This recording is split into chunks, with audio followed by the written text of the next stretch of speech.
यदि आप पाशुपत व्रत करेंगे तो वो विधान बड़ा है, उसमें तो 6 दिए जलाए जाते हैं। यदि आप पाशुपत व्रत नहीं कर रहे हैं तो 2 दिए घर से लेके जाइए। सुन लीजिए, 2 दीपक लिख लो, आपको ध्यान नहीं रहेगा। और शिव महापुराण से बड़ी अद्भुत बात आपके बीच में निवेदन कर रहा हूँ। 2 दिए घर से लेकर के जाइए, शुद्ध देसी घी के, माचिस भी अपने ही यहाँ से लेके जाइए। वहाँ पर आप पुजारी को वहाँ खोजें टटोलें और वो भी मिले नहीं।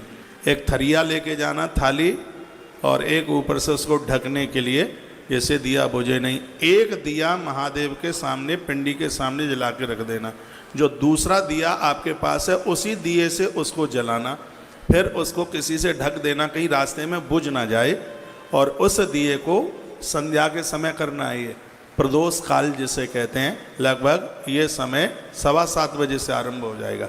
कल शाम को 7:15 बजे से उसी दिए से एक दिया आप जला करके लाइए। और जब घर का प्रमुख दरवाजा है, दाहिने हाथ पर उसको जला करके रख दीजिए। घर में यदि किसी को मृगी का रोग है, कल मैंने आपको बोला था ना कि कल मृगी के रोग की बात बताऊंगा।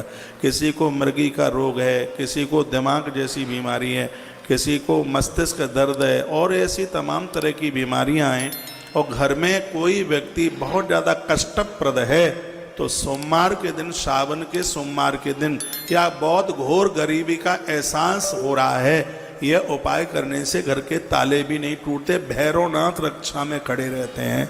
मंदिर, प्राण प्रतिष्ठित मंदिर में एक दिया जलाकर, उसी दिए से दूसरा दीपक जलाकर उसे अपने घर के प्रमुख दरवाजे के दाईं तरफ उसको आप रख दीजिए, उसको जलने दीजिए। आपके घर में आनंद ही आनंद होगा, सुख की वर्षा।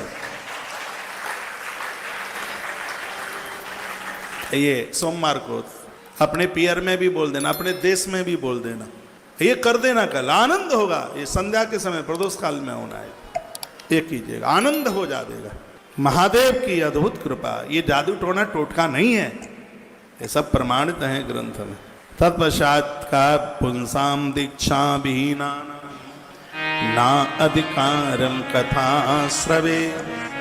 दीक्षा के बिना, गुरु दीक्षा के बिना किए गए सत्कर्म का पूरा फल नहीं मिलता। देखा, पुंसाम दीक्षा विहीना ना अधिकारम कथा श्रवे। जब जीवन में कोई गुरु होता है, जीवन में दीक्षा होती है, तो किए गए सत्कर्म का अनंत गुना फल प्राप्त हो जाता है। पूर्व में जो अपनी बेटियों का विवाह करने के लिए जा रहे हैं, कन्यादान करने को जा रहे हैं, कन्यादान करने से पहले किसी जागृत संत से, साधु से, महापुरुष से मिलकर उनके चरणों में बैठकर उनसे मंत्र दीक्षा ले लेना। क्योंकि दीक्षा लेने पर ही गौदान और कन्यादान का विशेष फल प्राप्त हो जाता है।